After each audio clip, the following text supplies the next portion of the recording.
Hello and welcome into Mothers Speak here on UK Health Radio every week.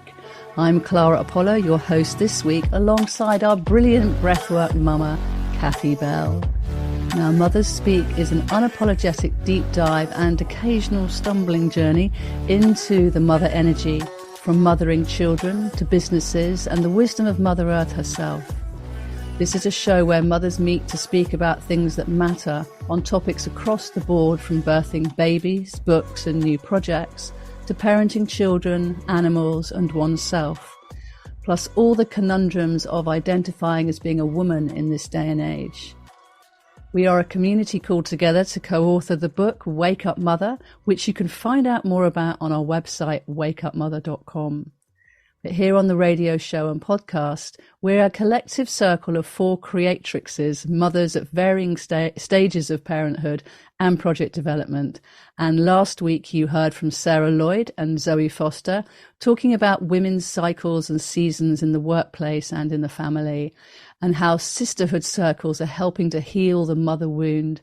And there was also quite a bit of perimenopausal funk going on in that episode too. So if you want to listen again, we have the on-demand facility here on UK Health Radio, or our Spotify podcast. When you just look up Mother Speaks on UK Health Radio, you can find us in there.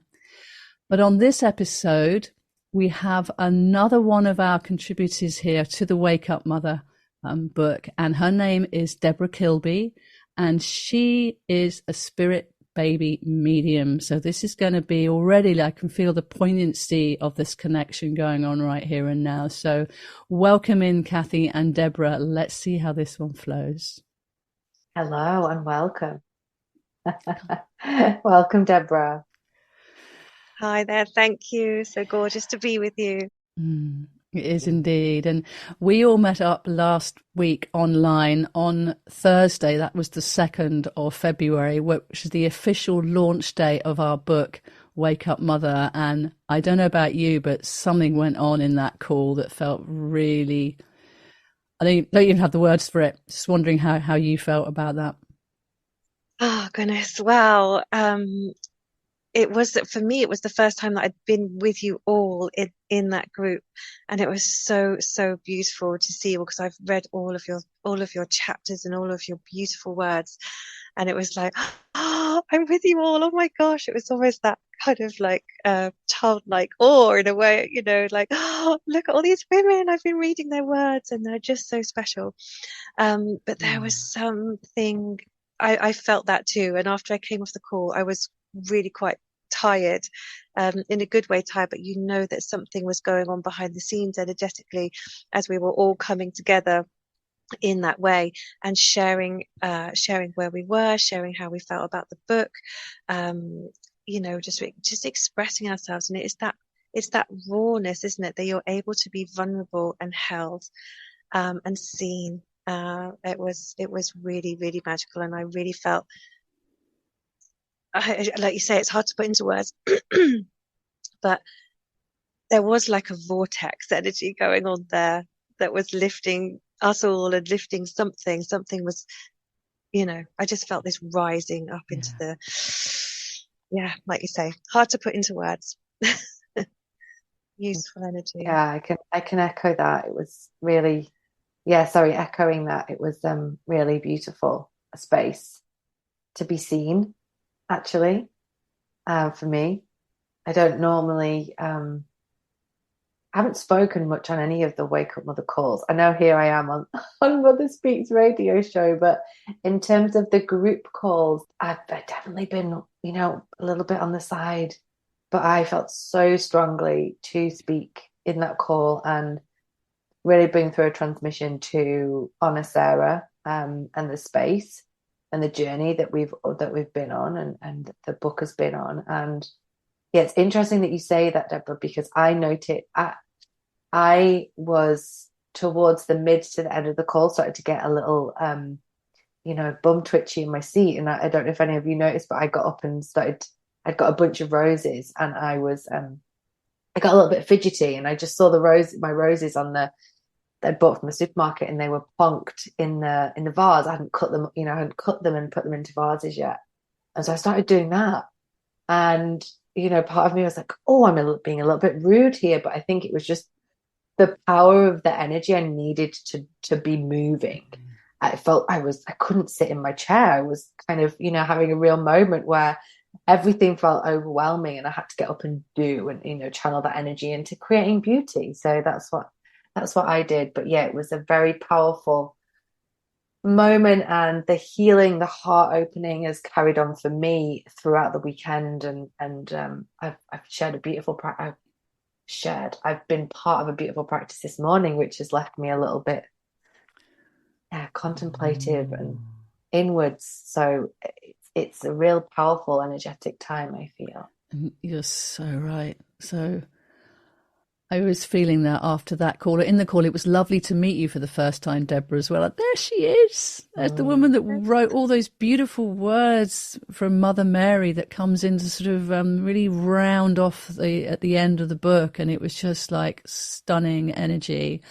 And when we all meet together, something happens. And I'm sure if you're listening here, when you meet in your women's circles, or, when people that are similarly frequent to you, you just, something else goes on. You find you having conversations in other realms that are not about words. That's, and as a cheap practitioner here, I'm fascinated by the truth of that language of energy.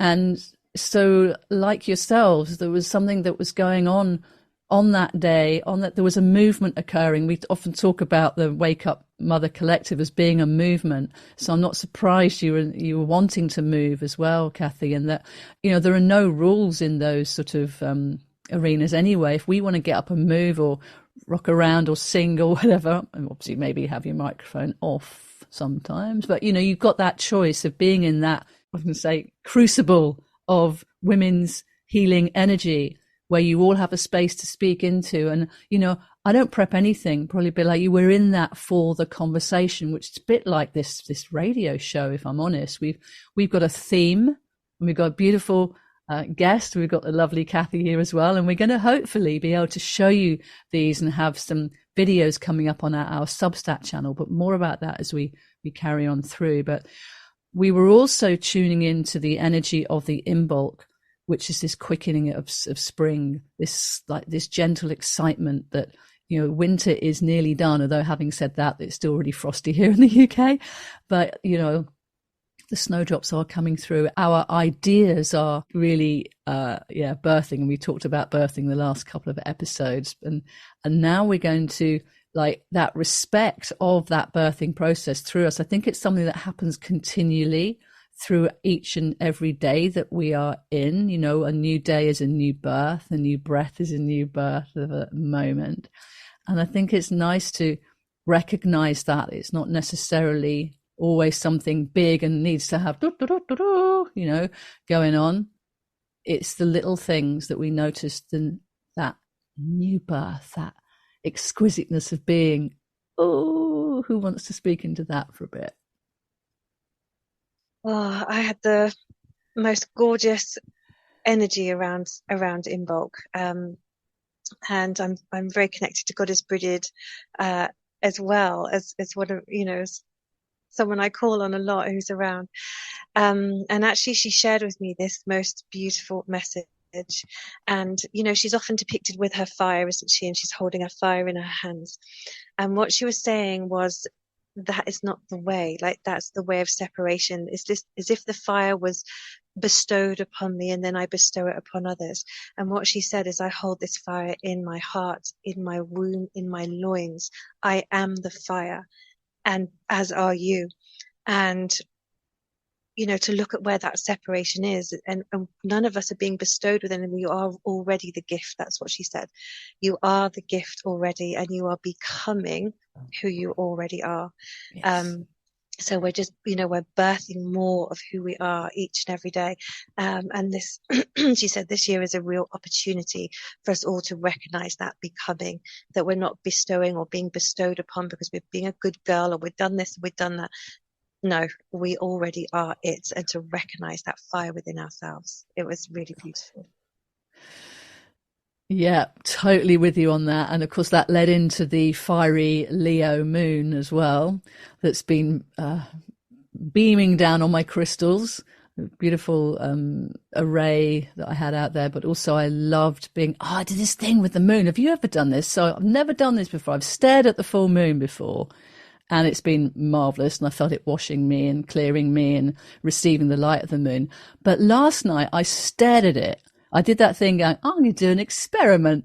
I'm going to stare at the moon and then for a few, about a minute or so, then close my eyes and then see if I see a dark moon there. And so, you do the opposite thing. When you stare at something, often the opposite color of it comes into your awareness. Anyway, so I did this and I closed my eyes, waited for a bit, and then it was like I'd done some DMT or something. It was like pineal gland on full, like kaleidoscopic malarkey going on in there. I'm like, whoa, Wow. what's this? Wow. I had to do it again to see if it would work. I'm looking forward to doing it again tonight because I must say my neck started to ache because I was looking at the moon. But I don't know, has anybody else had an experience of the moon activating their pineal gland quite like that before? No, not off the top of my head. No, but I'm definitely going to try that. Yeah, Clara? try that. Yeah, it's funny because I've used them. Sorry, Deborah. I was going to say I've used the moon to sync my cycle back round because I'm coming into bleeding around the full moon, and not a space I like to be in. Or I much prefer the other way around. So, yes. Yeah, you've just reminded me that I can go and stare at the moon tonight, and hopefully my cycle can ease its way back around in its cyclic way. Sorry, Deborah, continue. No, it was just when Clara was saying she was staring at the moon, because I was actually at a women's circle yesterday honoring the Leo full moon, and just the positives of Leo, which is, I don't like to say leadership. I feel like it's kind of an old word, so we've reframed it to lead her ship or lead his ship, so we're all leading our own ships. And the Leo kind of, the opposite of that is that we can hold lots of masks around that. Leo is, I can do this.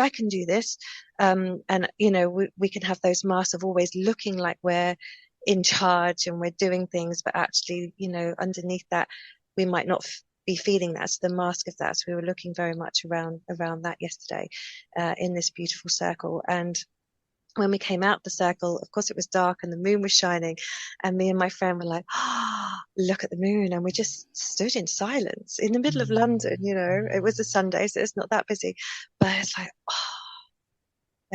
it really was so present. And I didn't close my eyes and do that experiment, but I have had a conversation with the moon before where it was actually within a client session, and she was, one of the question that came up was, why do I have such a hard time birthing? Why is it so difficult to birth?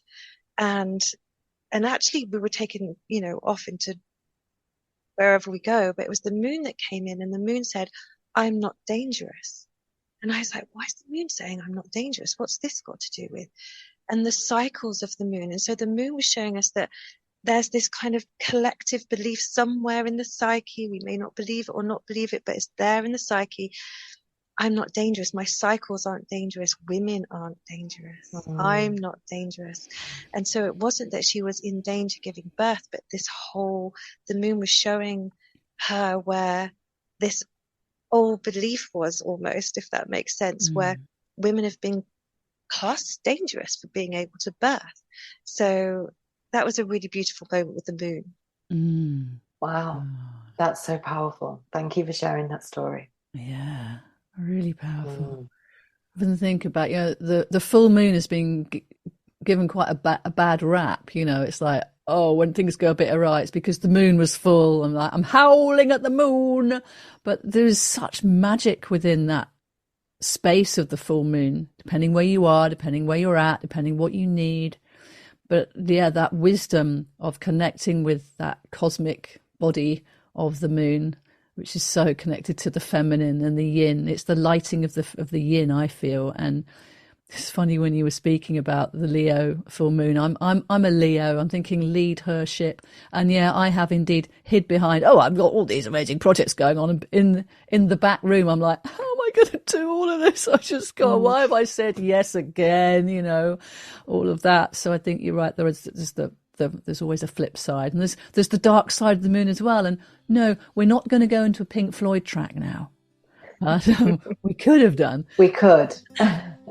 But we've been feeling into some tracks to go along with Debra's theme of the spirit babies, which we're going to get into more in the next couple of sections of the show. And we've all agreed that the first track that we'd like to play you is by Xavier Rudd. So this is Spirit Bird, and we'll be with you after this with Debra, Kilby and Kathy Bell and myself on Mother Speaks.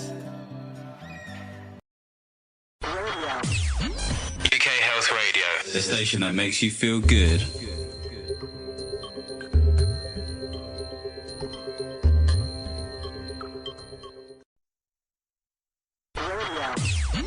UK Health Radio. The station that makes you feel good.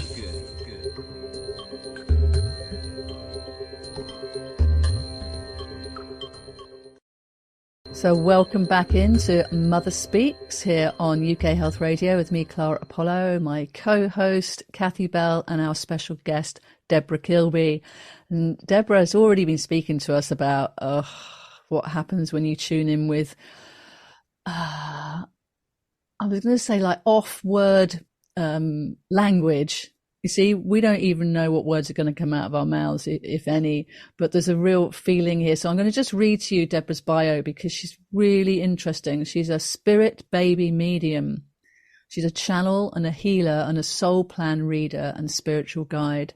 And she's the author of Rosa's Choice, Healing the Wounds of the Mother, a journey into the world of the spirit baby, and how we can build a new earth together. You see why she's part of our Wake Up Mother community, can't you? So Debra supports women on their journey to motherhood, whether they're struggling to conceive, have experienced baby loss or a traumatic birth. She also supports women who are not in conception to heal their own mother wounds, understand themselves on a deeper level, and birth more of themselves and their own truth by opening up their natural intuitive gifts. Oh, I'm loving all of that. So needed in the world. And I'm just going to say to you, how did you get into all of this? Was it something, have you always been naturally kind of connected to the spirit world, or is it something that happened because of an occurrence? Or what's your story? I think it's always been there, but there was no frame for it. So, when I was little, I wasn't brought up in a religious household at all, but I remember this conversation going on about God and stuff and praying. And I said, there can't be this guy up there with his switchboard saying, I'm going to answer this and not answer that, and answering all these calls and prayers. And I said, it's all about energy. If you send someone lovely energy, they're going to receive and feel lovely energy. And that's what it is. And I think I was about 7. But, there's no talk about, there was no space for that kind of discussion, so it was just part of it. And then when I was 18, I went traveling. I still love traveling, and I had my first sort of angelic experience when I was with my girlfriends. We were in Morocco, and it was I just heard this. We were planning on camping because we didn't have the money for the hotel, that kind of thing, and I just physically couldn't move, and they said, don't do it, don't go. And I was like to my friends, we can't go. And they're like, why? I said, because I've just heard that we can't go. We shouldn't go. Anyway, we totally ignored it, and went down and had this really quite scary experience. Whilst we're camping, being held up by knife point and all sorts of stuff. But it was just like the most amazing thing as well, because I felt so protected as well around it, just felt we were surrounded. So then I started opening up to sort of just doing palm reading and like, wow, what's this going on out here? But then in my 20s, just totally, you just get on with life, and there's no frame, I didn't realize there was groups around, or, you just get on with life, don't you? And you're in your 20s and you're traveling and you're just enjoying whatever's happening right in front of you. And then it was my own experience in my journey to motherhood. So I had my son, She's now 15. Pretty, not the most enjoyable birth, I would say, but also that transition into motherhood, not being prepared for it at all, and that grieving really my old life. So but it was like what I realize now. It's like when you transition into becoming a mum, whether before you become a mum, but certainly when you become a mum, it's like Pandora's box opening of all the stuff from your own time in the womb, from your own birth, from your own childhood. And it's like, all these little selves of yours are going, but what about this? What about this? Are you safe? Are you safe? Is your baby safe? All of that kind of stuff. And then I went on to have 3 miscarriages and then got pregnant again with Rosa. And she was diagnosed with all sorts of genetic complications. And so then I had to make the choice to release her.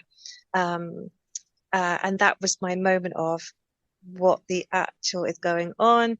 And then I remember sitting in the garden once a few weeks afterwards, and someone at work had just announced their pregnancy, and I could feel a second of joy for them. And then it's like, but what about me? And this bitterness and anger and sadness, and what about me? What about my babies? And as I was sitting there, I had this thought, and I thought, I don't want to be that person. I don't want to be bitter, and this isn't who I am. And I heard this voice saying, so who are you? And that's what kind of set me on my path. Who is this me that doesn't feel all these massive emotions that I don't need to feel, want to feel, that I don't identify with, but are there? Who is this me? And that's what sort of started opening me up to all sorts of synchronicities and things opening that, I didn't even know were possible. So yes. Amazing. Wow. That's so beautiful. Thank you. Yeah. So I love that it was the question. When we ask ourselves questions, there's an opening. That curiosity opens something within us, doesn't it? Like, almost, we don't want a specific answer. We're just curious about the arena that we're in, and we're happy for whatever spirit wants to. I say we're happy. We're intrigued by whatever spirit offers us. But yeah, that's interesting, because when I just also was just introducing you there about you're the author of Rosa's Choice, I didn't know that was your daughter that you had to make a choice about. Yeah. So to bring that into a book, that must have been a hugely emotional, healing, revealing thing to do for yourself. Yes, it really was, and it took a long time to step into that. I don't think I didn't share the story with very many people at all, because I was so full of shame and so full of guilt and all of that. So it took years. I remember joining a women's group, and I felt for the first time safe to say, this is what really happened. It was my choice, and I'm living with that choice. And so I was able to open up within that space. And of course, the love in that space and the understanding was so different to how I was treating myself. And what I was saying to myself was that, that really opened that, I'm not going to be, all of the, but really terrible things that you could imagine happening, and how people are going to judge you and see you and all of that sort of stuff. So very much held in love within that group. And then I remember going out as on a night out with 2 of my former work colleagues, and one of them I told, I was very close to her, and the other one I hadn't told. And she said, well, so what was that? And I was able to say exactly what had happened. And she said, oh my gosh, how do you feel now? And I said, I am so grateful. And it really took me by surprise, because I was like, how can I be grateful for something that had me like on the floor? Like, I didn't know if I was going to be able to understand, like myself, love myself again, or love life, how can I be grateful for that? And I was on the tube home after a few glasses of wine and started writing, how can I possibly be grateful for this experience? And I suddenly felt Rosa around me. And she said, it was my choice too. And I was like, oh my gosh, and we're going to write a book. And I was like, if we're going to write a book, show me the front, show me the book. And she showed me the exact front cover that I managed to somehow get out of my brain and to the designer, that was the colors, the rose, everything. We're going to write a book. So I remember running home to my husband going, I'm going to write a book, and it's not all about the women. It's the babies have a choice, and the babies are around, and the babies know what's happening, and they're fine. And that was the start of it. It did take me 5 years because the book kind of grew in its own energy, of course. Part 1, I'd say, is the book I thought I was writing, and then part 2 and 3 is very much collective and creation and universe, that kind of thing is bigger. But yes, that was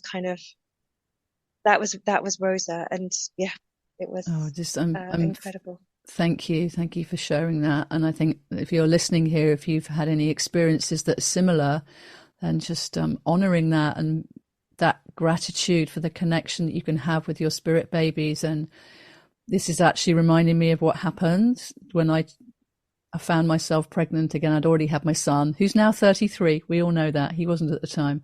I think he was about 9. And I always thought I was going to have a girl. But I'd promised myself if I was going to have another child, it would be with a partner that I'd stay with. And I found myself pregnant with a guy who was a really good mate. He was my friend, but we'd just decided to stop being girlfriend and boyfriend. But I then found myself pregnant, and we were like, what? This isn't meant to be happening now. This doesn't feel right. And he knew that I wanted to have another child, and he knew, but then we were saying, but we've just agreed that we're going to go separate ways, but stay in touch. It was a really difficult conundrum. And I was going through this sort of, it's my destiny, I'll just do it. But it was like, that doesn't feel right. And then it was like, what am I going to do? I mean, to be honest, I'd had 2 medical terminations when I was a nurse and when I was at art college, and they really, really threw me. Well, the second one, I swore I'd never have another one again, because where it took me to in my soul of feeling like I'd let down my babe. This is before I was doing any of this kind of intuitive work. So when it came to this pregnancy, I knew that I was 39. So I kind of knew this was my opportunity to bring my girl through. But I knew that something wasn't right. And I was upstairs when my boy was in bed, and I just sat looking out at probably the moon and the stars. And I just said, why am I in this situation now? What is going on here? And it was like the questions again. Who are you? And oh my God, I can remember it now. This almost like this little big, bold, brave being said to me, yeah, it's okay, Mum. I don't need to come through you. I just came here to remind you that you have a choice. And are you going to choose to honor your own decision about whether you want to bring up another child as a single mum again? Or do you want to actually, honor what you said and said that you weren't going to do it on your own again? I mean, I was in floods of tears. This had never happened. I mean, I think it was one of those wake up moments of like, there's more to life than meets the eye. But that little one, I've named her Ethereal, and here she is being spoken into like your Rosa. And she's with me. She's the wisdom of that spirit baby has been with me ever since. And so I had a conscious miscarriage, and I honored her all the way through, and just feel like honoring her now with your Rosa too. And anyone else that's listening that has had that experience of how it's not been easy to let go, but at the same time, something profound has connected me, as it has with you as well. So thank you for listening to that little story. That's incredible. Another bit of the Mother Speaks here on UK Health Radio. With my beautiful friends, Debra and Kathy. I just feel our hearts. I'm sitting here clutching a bit of rose quartz and just like feeling so much about what we go through as mothers in all different stages. I feel like maybe we should go to a track now. I'm getting that I Release Control one. This is one that Debra reminded me of. Should we play that and come back after that? UK Health Radio, the station that makes you feel good.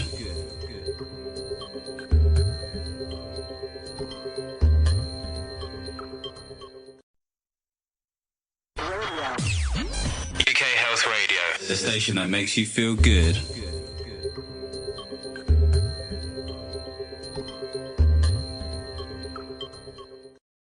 Well, here we all are, still on Mother Speaks on UK Health Radio and podcast with me, Clara Apollo, Kathy Bell and Debra Kilby. And before that beautiful track, I Release Control, I shared a story that was inspired by Debra sharing her story of her Rosa and my ethereal of babies that gave us choices that we didn't realise was okay to have. And yeah, I just... Thank you for giving me this forum to be able to speak this. And also I know that so much wisdom is coming through you around this too. So yeah, Debra, would you like to respond?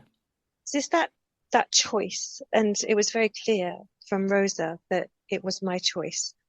And when Spirit Baby or Rosa talks about termination, for example, the bottom line, I don't know if it's the bottom line, but there's something about reminding you, just like you said, it's reminding you that you have choice. Because as women, we've been through for centuries of feeling we haven't had a choice, and certainly a choice around to be a mum or not to be a mum. There's huge pressure around that. And so often the babies come in to make us go so deep into who we thought we were, and who, it makes us question so much, so deeply. It really brings it, like takes you into the depths of, well, who am I? And ultimately is, I have choice. And I'm not alone in that choice. Just like conception, you're co-creating with your babies. This is a co-creation as well of your life with them. And they are very happy to be in that co-creation and guide you within that as well, and help you to be strong in your choice for you.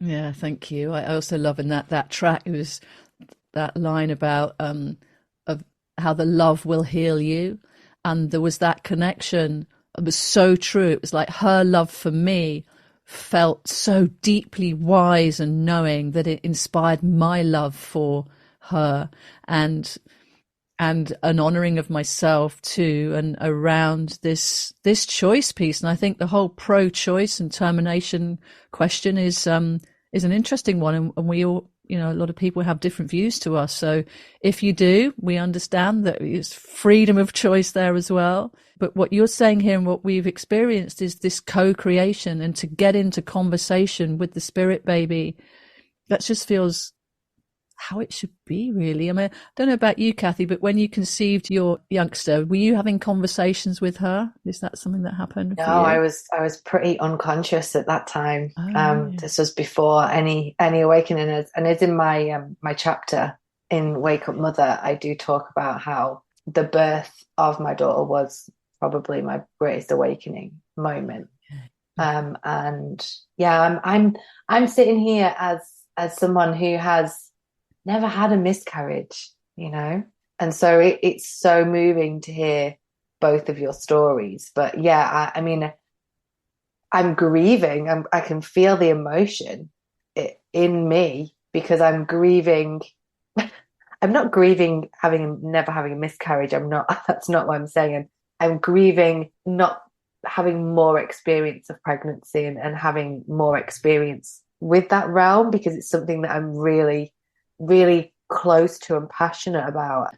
There's a little piece of work that I brought through that was from Mother Mary, and I say that because Debra also likes to work with Mother Mary, and she too is one of my guides. But it was a small body of work about preparing the way for conception and preparing the way for babies, and how we can prepare our physical vessels, energetic vessels, for conception. And it was mind-blowing to me that came through to me, and I never actually progressed with that as a body of work for women who wanted to conceive. I took the concept that I was given and went down the creative route. So I created a body of work that now helps people to bring forward creative pieces of work, so that's how it's marketed, that's how it's sold, that's how everything around it is that. But I just it's something, I don't know if it's the Mother Mary connection, but it's something that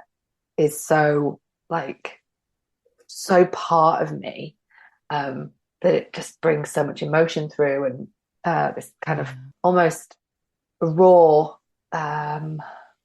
what's the word? Please fill me in. Well, I feel like you're talking about that urge to creativity that is within us all, and it is whether you're creating new beings or books or projects or whatever. That's the same energy of the Great Mother urging her birthing through us, because she's so, it's like, you've got this ability to be able to be creative. And we talk about, we grow bellies, and we grow babies in our bellies, or our bellies grow in our babies.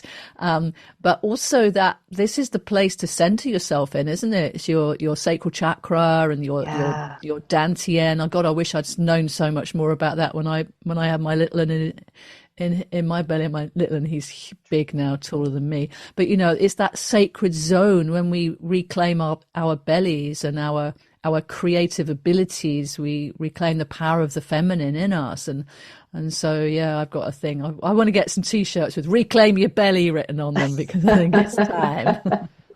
I do say in that body of work I was referring to, and I think it's a beautiful quote that you probably will take through into another conversation. So just as a segue, I'm going to offer this, and it's something that says, nothing sacred or holy is birthed upon this earth outside of nature without first coming through you. So to remember that nothing on this earth outside of nature exists that's exquisite and beautiful and holy without coming through us first. So I'd love to offer you that as a segue into something else. That we are channels, and Debra, you're a channel, aren't you? So where's this taking us to now with that? So then you were talking about that your work with spirit babies. So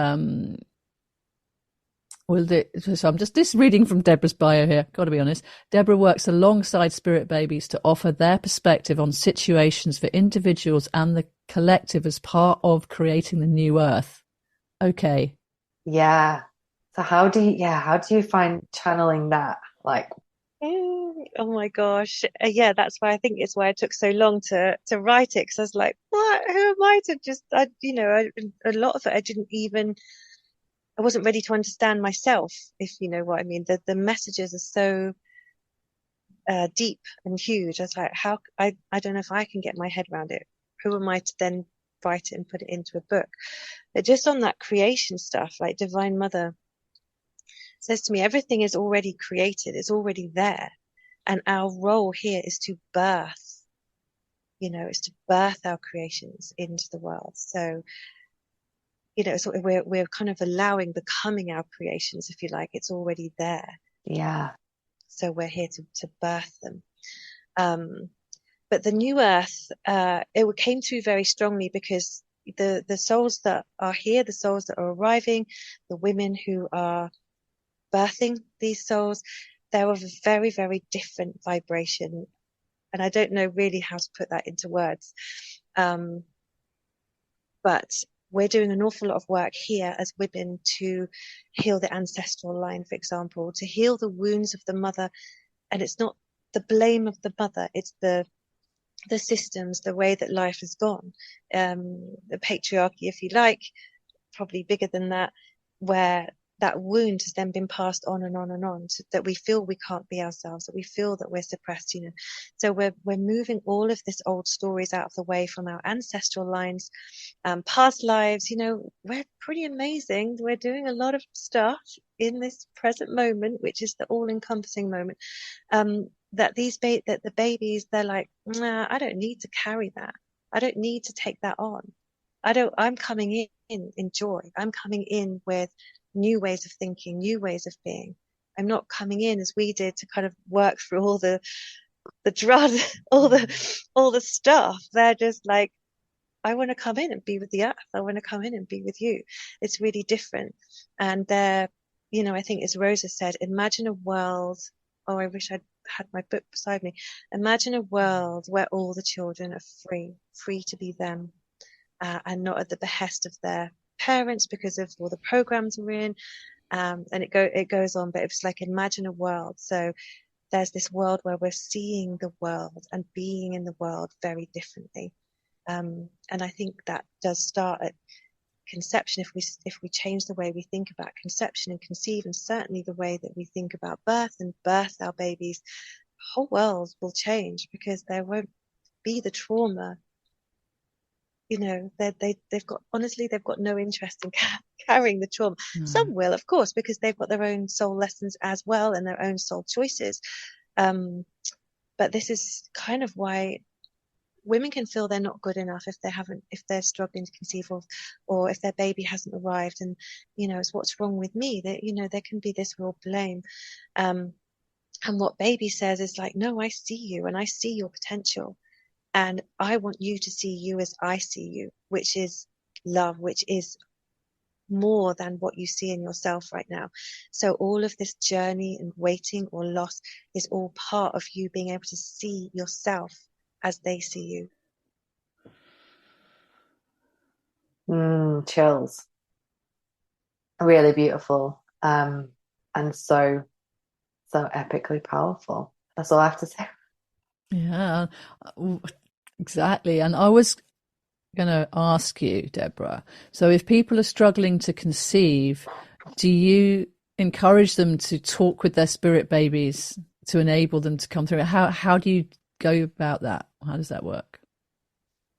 Yeah, I think that's really important, because everyone can do it. And that's what I say. Everyone has the innate gift to communicate with all energy, you know, all energies. And channeling is kind of a funny word, because really what we're doing is merging. We're kind of expanding ourselves in order to connect with different frequencies. You know, so the more we're expanding our light, the more we're able to merge and connect and communicate with the trees, with the moon, with our loved ones, with spirit baby. So now I've forgotten the question. Yes, so I feel it's really, really important to empower women to know they can do that, because I don't like that old, I know what to do. This is like, it's not, because spirit baby communication there's nothing to teach. As I said, I'm not teaching this. What my aim is to open you up to the confidence and the knowing that you are able to do this for yourself. And it's really interesting. When I have run my How to Communicate with Spirit Baby course, or Your Unborn Baby, it's never about you do this, you do this. It's not a training, it's a remembering, and it's a connection. And women on the very first session can receive a message from Spirit Baby for somebody else. Of course, it's much harder when there's a lot involved for ourselves, and you know, we can think, oh, we're making that up, or that's just because I want to hear that. So I like to do it in a group where you can receive a message from someone else's baby for them, because it just feels, you know, you're putting yourself under less pressure. There's a pressure of making sure, you know, that you're caring and holding that woman in that space, of course. But the babies come through. They are there like that. They have so much to share. So I find it's so important for me to help to support women in empowering them to know that is possible for them. And that's moving all the old stuff out the way, like I can't, I'm not good enough, blah, blah, blah. Yeah. And it's reminding us that there are souls that want to be born. You know, if you go back to Soul Tribe, we chose to be born at this time of great change. And there are new souls wanting to come through for the new earth. And it's trusting that and honouring them and doing the best we can here to set up a situation that they can land in, so that they can bring their gifts through and they are able to develop and connect and create their bounty, their beauty, their wisdom into the new earth. When we're probably long gone, they'll be carrying on.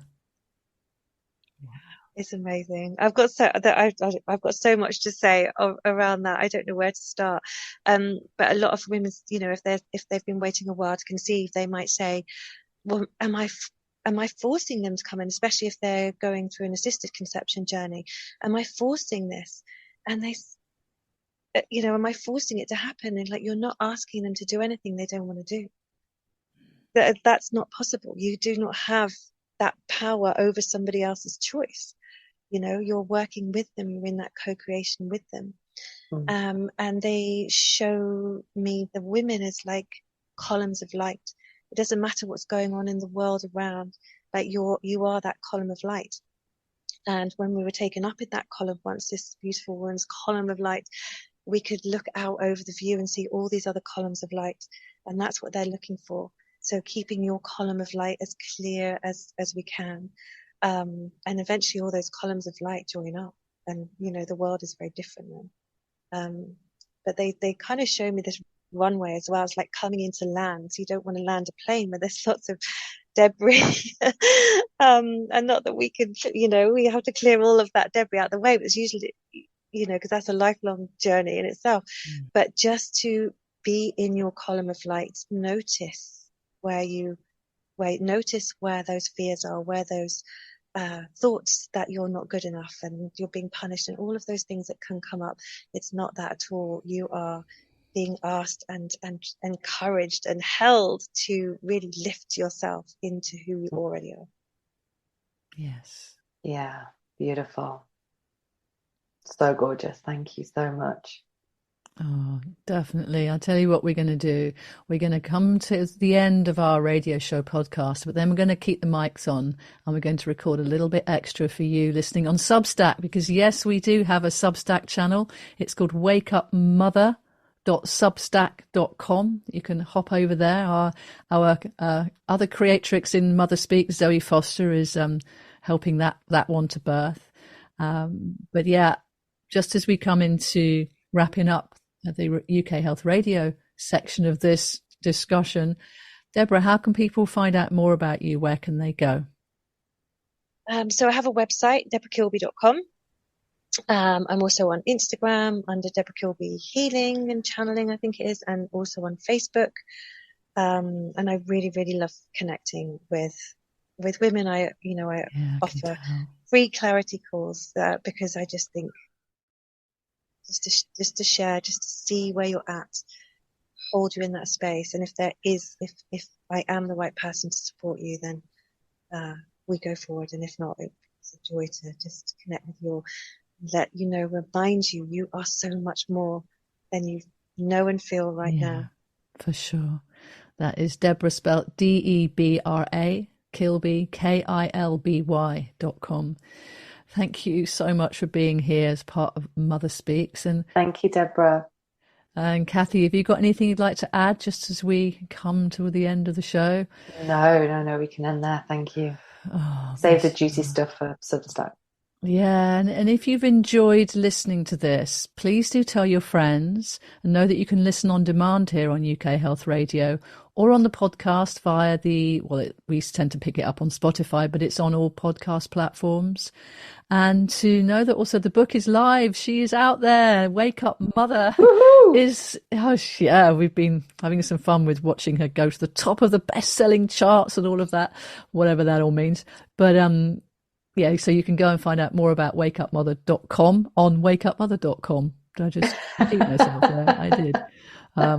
So as you can tell, we're coming out of a weekend of a lot of energies with the full moon and the inbox. You will be listening to this on Saturday. That's when our first new show goes out live. And coming up next, if you're listening to this on the rotation on UK Health Radio, it's the Menopause Sisters. So from myself and Kathy and Debra, thank you so much for listening. Your energy is important, as indeed are all of your choices.